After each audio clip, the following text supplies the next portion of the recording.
En la última sesión habíamos hablado del tema de el problema, lo que llamamos el problema de la ciudadanía, que es que, bueno, si bien ya tenemos un Estado, ya sabemos lo que es un Estado, ya sabemos que un Estado puede ser democrático porque se controla por la voluntad general, que no es la voluntad mayoritaria. Sabemos que la ciudadanía es parte fundamental de ese proceso porque ellos controlan todo este proceso. Sabemos que también hay toda una serie de ideas liberales detrás.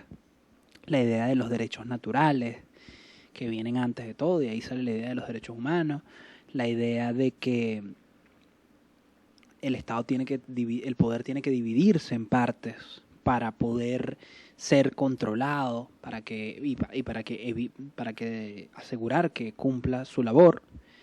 Tenemos además el tema de la tolerancia religiosa, de que el Estado tiene que buscar en la medida de lo posible permitir la diversidad de religiones dentro de su ciudadanía, es decir, tratar en la medida de lo posible de ser laico. Y bueno, el tema del problema de la ciudadanía tiene que ver con que al final, como lo hace aquí muy bien nuestro amigo Calvin, o bueno, el que hace la sugerencia es el Tigre Hobbes, es pensar en el tema de que la ciudadanía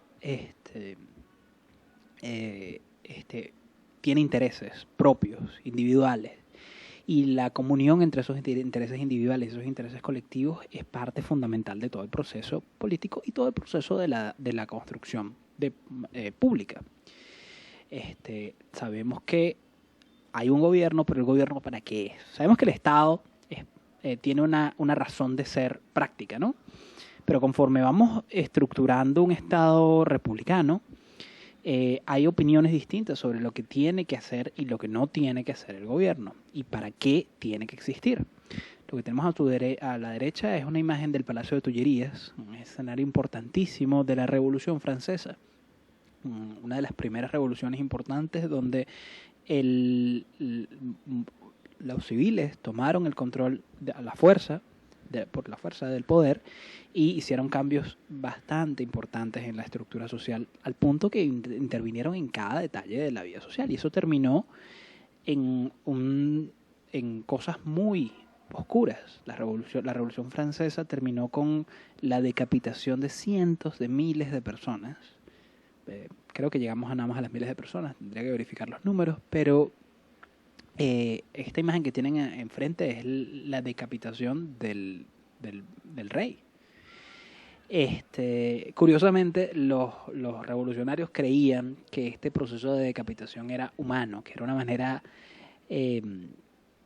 humana y humanitaria de asesinar a alguien porque cortaban todos los nervios y de esa manera se aseguraban de que la persona no sintiera dolor cuando muriera. Esa era la lógica de la cortadera de cabeza, ¿no? Pero durante la Revolución Francesa se cometieron muchos errores que llevaron a la persecución política de todos los que estuvieran en contra del régimen que gobernaba en ese momento, al punto de que era un gobierno del terror. De Maximiliano Robespierre expuso que era un gobierno del terror, de perseguir a la disidencia, perseguir a todos los que pensaran diferente. Y fue un gobierno que sin duda se metió en cada detalle de la vida pública. El tema de la tolerancia religiosa se violó radicalmente cuando la revolución empezó a perseguir a los obispos y perseguir a la Iglesia Católica, tratando de eliminar todo el pasado para crear algo completamente nuevo. Entonces, volvemos a este gráfico, no se los había explicado.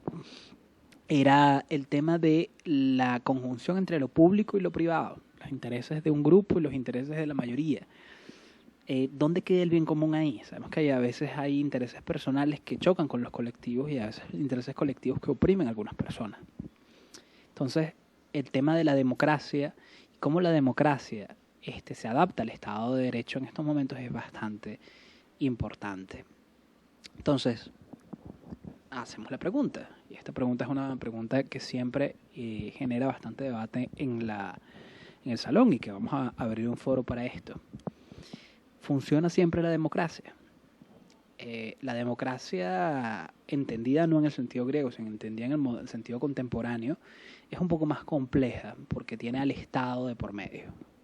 Y aquí tenemos 4 ejemplos de 4 líderes que han sido polémicos, en algunas cosas buenas, en otras cosas bastante malas, dependiendo de las opiniones. Y son 4 líderes que llegaron al poder de forma democrática, llegaron al poder con la mayoría de su lado, para bien o para mal. En Turquía, en Corea del Norte, en Alemania o en Estados Unidos, en todos lados, a veces las mayorías eligen opciones que pueden ser perjudiciales para grupos pequeños. Y esto tiene que ver con algo muy importante, que es que hay diversidad de opiniones en la sociedad. Aquí en la izquierda tenemos una serie de personas, no hace mucho tiempo, que estaban protestando contra la cuarentena. Fíjense que son personas sin mascarillas, algunos con mascarillas, pero estos literalmente son personas que estaban diciendo que Anthony Fauci, que es el líder del Centro de Manejo de Enfermedades de Estados Unidos, estaba mintiendo y que el coronavirus era mentira y que ellos estaban en contra de la cuarentena, del cuidado por el tema del virus. Una grandísima cantidad de personas. A la derecha tenemos a la gente que apoyaba el Brexit, que apoyaba la salida de Gran Bretaña del Brexit. Y a la izquierda tenemos muchos seguidores de Trump. A la derecha tenemos gente que ganó una elección. A veces las personas que tienen opiniones radicales ganan las elecciones. A veces la mayoría, no voy a decir que se equivocan, porque eso sería imponer una opinión, pero pueden tener opiniones que nos afectan.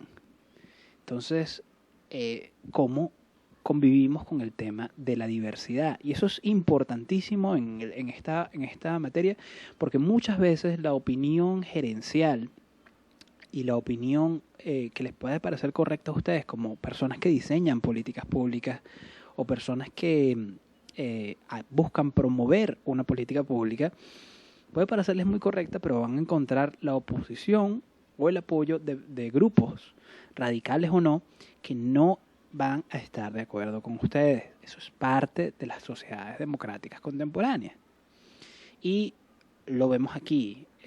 Normalmente la gente está organizada por sexos, por edades, por grupos sociales. Aquí vemos normalmente esta es la distribución normal de la votación entre demócratas y republicanos en Estados Unidos. Los republicanos son rojos, los demócratas son azules. Si se dan cuenta, los estados azules tienden a ser los estados donde están la mayor parte de las grandes ciudades. De hecho, si acercamos un poco más, este es Carolina del Norte, un estado que si lo vemos aquí es tradicionalmente rojo, es tradicionalmente republicano, porque es un estado muy rural.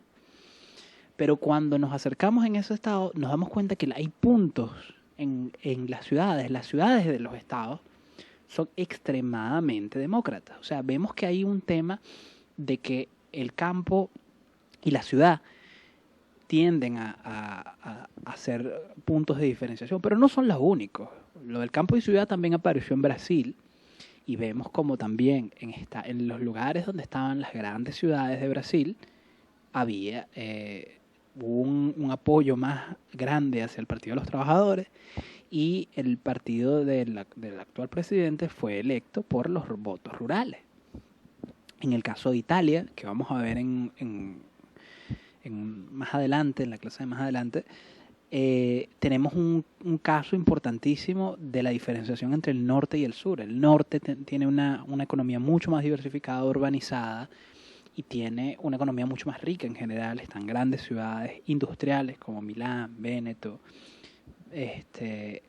y toda la región lombarda, y hay mucho más desarrollo como tal, y hay evidentemente un giro hacia la derecha en esas ciudades, mientras que en el sur el movimiento 5 estrellas, un movimiento populista de izquierda, obtuvo la mayoría de la votación en la última elección. Entonces vemos cómo vivimos, cómo afrontamos, cambia nuestra perspectiva de la realidad y nuestra perspectiva de lo que es políticamente correcto. Por eso es que hay un tema que es el tema de la democracia republicana que tenemos que tratar, que es que probablemente las políticas o las acciones de un Estado son vistas como correctas desde el punto de vista técnico, ¿verdad? Pero hay que conciliarlas con el tema de la democracia. Y como habíamos visto anteriormente con el tema de Rousseau, de Juan Jacobo Rousseau, la voluntad general puede ser muy opresiva. La mayoría imponiéndose sobre la minoría puede ser bastante autoritario y pueden ocurrir desastres como lo que ocurrió en la Revolución Francesa. ¿Cómo evitamos esto? Hay dos libros que son dos libros fundacionales de la política estadounidense que ayudan a entender este tema. Uno es La democracia en América, de Alexis de Tocqueville, y el otro son los Federalist Papers, o El Federalista, un libro que recolecta cartas de Hamilton, Madison y Jay, son John y John. No, mentira, Hamilton tiene otro nombre. Pero ellos tres empezaron a escribirse cartas sobre cómo lograr que los estados no se impusieran cosas entre ellos. Alexis de Tocqueville, por cierto, Alexis de Tocqueville es un libro que tienen entre sus materiales recomendados. La democracia en América, tienen el tomo 1 de ese libro que es bastante importante, explora cuáles son los mecanismos institucionales mediante los cuales se puede asegurar que haya un respeto de la voluntad general, de que se escuche la opinión de todos, pero que no se oprima la opinión de nadie. Que no ocurra el tema de que todo sea la mayoría imponiéndose sobre la minoría, porque ocurren cosas que no deberían ocurrir. Y bueno, algo en lo que estos dos libros abundan en muchos temas, especialmente las cartas del Federalista. Son una serie de cartas donde ustedes pueden ver el debate de cómo hacemos para organizar un país tan diverso, tan diferente, y asegurarnos de que las políticas que tomemos beneficien a todos. Bueno, el señor Tocqueville es un francés que llegó a Estados Unidos, empezó a estudiar el sistema y entendió, de alguna manera, este libro de verdad ayuda a entender un poco cómo funciona la democracia desde el punto de vista moderno. Y es bastante diferente a lo que veíamos en la democracia antigua que vimos originalmente. Porque, para comenzar, el señor Tocqueville le da un valor muy grande. Le da un valor muy grande a varias cosas. La libertad de prensa, la libertad de asociación, la capacidad de que haya más asociaciones dentro de un país. Eso cambia completamente cómo funciona la política. No es el ágora, ya no es esta plaza donde se reúne todo el mundo y donde todo el mundo vota, y las cosas no siempre se deciden por votación, sino que hay un debate público constante que ayuda a tomar decisiones de forma más adecuada, y donde las decisiones no se toman solamente por la opinión de un grupo, de unos técnicos, sino que se toman en el debate constante de la opinión pública, en los medios de comunicación libres, en la prensa libre, en las asociaciones libres que se juntan y protestan y se mueven para intervenir en el gobierno. Esta constante actividad social, esta constante lucha de debate de ideas es lo que Tocqueville llama democracia republicana. Bueno, no lo llama democracia republicana, simplemente es democracia. Pero la diferenciamos de la democracia antigua que habíamos visto. Pero aquí establecemos la pregunta, ¿es esto un gobierno del pueblo? Pues sí y no. No es la idea de mayoritaria que habíamos visto en la Revolución Francesa, no es una cantidad, no es una masa de gente que decapita todo lo que va a su paso, sino que es algo diferente, es la idea de que todo el mundo, todos los ciudadanos tienen participación en el ágora, en el debate público constante, a través de los medios de comunicación, a través de la actividad pública, a través del ejercicio de la política. Y este ejercicio público se expresa de alguna manera en la voluntad general. Vamos a volver a estos tres señores. A Hobbes, que creía que el hombre era malo por naturaleza, a nuestra izquierda, a Rousseau, de extrema derecha, que cree que el hombre es bueno por naturaleza, y al punto medio, que era el señor Locke, el padre del liberalismo, y estos tres señores tienen tres visiones completamente diferentes de lo que es el ser humano. Pero los tres coinciden en que hay que tener un contrato social, una serie de normas, una serie de un Estado, y ese Estado está compuesto por su gente. Ahora, ninguno de los tres ofrece la respuesta completa a cómo debe funcionar este monstruo, pero tomando partes de los tres, se han ido construyendo los sistemas democráticos actuales, que no confían demasiado ni tienen demasiado pesimismo, y todos tienen la capacidad de participar en estos sistemas.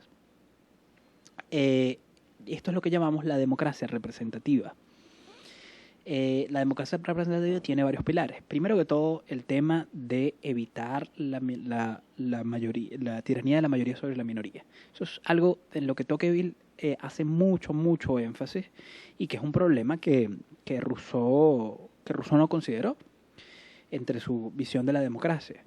Hay democracia porque hay una opinión pública libre. La soberanía del pueblo se expresa en la libertad de prensa, en la capacidad de opinar, en la capacidad de criticar a los líderes. La idea de que los líderes son constantemente vistos por el pueblo a través de la prensa libre, a través de del debate constante en el mundo político, y a través de las asociaciones, que la gente pueda asociarse y pueda tener un impacto en lo público, son los pilares de la democracia representativa. Y es bastante diferente en ese sentido a la idea que habíamos visto originalmente de la democracia antigua. La democracia antigua era una participación directa, era la ciudadanía participando en lo público, mientras que desde del punto de vista de la democracia representativa, hay unos líderes que tú eliges para que te representen, pero tú constantemente estás participando. El ágora es otro, a través de la asociación y la opinión. Y lo más importante es que tienes la libertad de opinar lo que desees, y de esa manera controlar que el gobierno lo haga bien. Y es importante el tema de lo privado. En la democracia representativa se asume que cada quien está bien, intereses individuales. Como dice Hobbes, las personas no son buenas por naturaleza, pero en el debate constante se genera un bienestar colectivo, porque se genera un punto medio. No se toma la opinión de la mayoría, se toma la opinión de todos. Se trata de incluir a todos gracias a este debate constante para tomar puntos de vista críticos. Y esa es la idea sobre la que se cimenta la mayor parte de los gobiernos modernos. Entonces, hoy en día, después de que hemos pasado por todos estos años de historia, hoy en día podemos ver el gobierno como la representación de la administración pública, del Estado. Y hay actores económicos, hay actores sociales que conviven constantemente con el gobierno, que influyen en el gobierno, y cada uno tiene sus intereses. Y a veces estos intereses están contrapuestos entre sí. Pero el Estado funciona para todos, haciendo un proceso de debate público constante a través de la opinión pública y la libertad de asociación. En eso se cimenta la democracia contemporánea.